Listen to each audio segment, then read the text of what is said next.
pessoal, eu sou o Dr. Alessandro e hoje nós vamos falar um pouquinho sobre postura. Postura tanto de estudo quanto postura de trabalho. Muitas das vezes nós ficamos muitas horas em uma postura contínua, seja sentado, por exemplo, no caso de um trabalho, no caso de um estudo.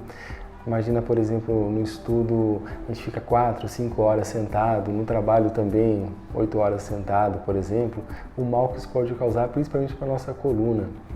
Então nós vamos falar um pouquinho sobre isso, mostrar alguns exemplos aí de posturas, de erros posturais que nós cometemos no dia a dia.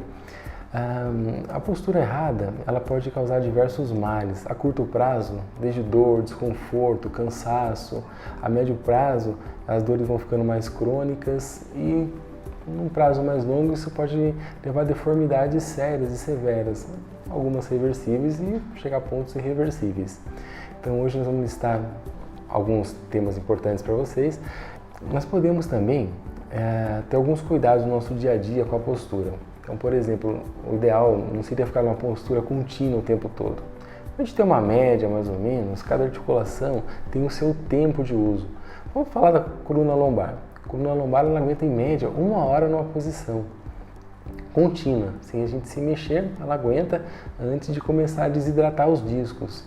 Então 1 hora a gente trabalha bem, depois de 1 hora vale a pena a gente levantar, fazer algum outro movimento, isso para reidratar os discos e ela aguentar mais 1 hora de uso sem problemas. O grande problema é o uso contínuo, porque é uma estrutura mecânica, então ela vai desgastando, vai tendo peso, vai tendo a nossa carga corporal sobre as estruturas, principalmente nos discos da coluna, e isso vai se desgastando, levando a quadros de deformidades, um quadro muito comum, que é quadro crônico, que é a hérnia de disco. Pessoal, um outro problema comum de erros posturais é quanto à coluna cervical. Hoje em dia, principalmente pelo uso do celular. A gente fica muitas horas no celular, não tem como, seja fazendo o que for, desde um trabalho, um vídeo, a gente acaba ficando um tempo a mais. A cervical também, ela tem uma validade de uso e tem uma posição adequada de funcionamento. Então, por exemplo, eu estou aqui reto, a cervical ela funciona, está estabilizada, mas quando eu levo ela para uma extensão, para uma flexão, eu exijo mais mecanicamente da cervical. Então, por exemplo, quando eu pego um celular e estou aqui embaixo, eu estou colocando um estresse muito grande na coluna cervical, principalmente na área dos ligamentos posteriores. Isso gera um peso muito grande para os ligamentos. Eles vão entrar em fadiga também, como uma fadiga, como qualquer outro material, entra numa fadiga e vão entrando também num quadro crônico de dor, de deformidades, de problemas crônicos aí. Os erros posturais na cervical pode dar diversos sintomas, desde dor de cabeça, desde problemas nos olhos, problemas auditivos, perda de memória e assim vai. Então é importante a gente tomar esse cuidado. Então quando a gente for falar no celular, o ideal não precisa ficar assim reto. Se a gente colocar o cotovelo perto do tronco e ficar nessa posição, já está ótimo, a gente já tira a pressão da cervical, não tem risco de machucar e a validade dela vai ser longa, vai aguentar bastante. A encrenca, a pior coisa pra gente é olhar aqui para baixo. Essa é a pior posição para cervical. Pessoal, outro erro muito comum de postura é no uso do notebook. O note não dá para a gente regular muito a tela, então isso exige um pouco do olhar para baixo, comprometendo a cervical e também os ombros. Quando eu estou digitando, por exemplo, automaticamente meu ombro ele trabalha músculos estabilizadores. Então, milésimos de segundo antes de acionar um músculo nos dedos, eu estou acionando músculos do ombro. Isso, associado a uma postura errônea de cervical olhando para baixo, compromete muitas estruturas de ombro. Em média, 92% das dores de ombro saem da cervical. Então, a gente tem que tomar esse cuidado.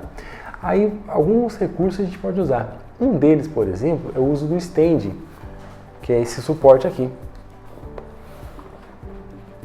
Eu apoio o note, subo a tela, a posição do teclado fica numa posição confortável, adequada de uso, e aqui eu já causo um relaxamento da musculatura, das estruturas cervicais e de ombro, também conseguindo uma boa validade desses tecidos para a gente evitar problemas crônicos. Pessoal, também nós temos o hábito, quando a gente chega em casa, sempre sentar numa postura mais relaxada. Em geral a gente dá uma escorregada, fica mais relaxado. E isso também, com o passar de alguns minutinhos, já começa a sobrecarregar principalmente a nossa lombar. Aí a gente tem algumas soluções, algumas coisas que a gente pode fazer para ajudar. Em casa, assim, rapidamente, a gente pode colocar o quadril o máximo atrás, apoiado no encosto. Apoiou, aí eu já gero um alicerce de apoio para a lombar ficar reta, não precisa arrumar o tórax, tentar ficar duro, nada assim. Só encostou atrás, deixa a coluna por si só, que ela vai bem. Aí com o tempo nós desenvolvemos aqui na nossa clínica uma solução de apoio, que é essa almofada. Essa almofada, ela é para gerar um suporte mecânico para a lombar. Então ela funciona assim. Eu coloco ela aqui, encaixo, sento ligeiramente sobre ela, aqui pronto, já estou na postura ideal. Ela gerou um alicerce para a coluna lombar e para o restante, os outros segmentos da coluna também. Então apoiei, estou estabilizado, aqui eu posso ficar também um tempo e automaticamente quando eu gero esse alicerce na lombar, toda a minha coluna fica reta, porque agora eu tenho um alicerce de apoio. Pessoal, se vocês gostaram desse conteúdo, deixa um like, se inscreva no nosso canal e até o próximo vídeo.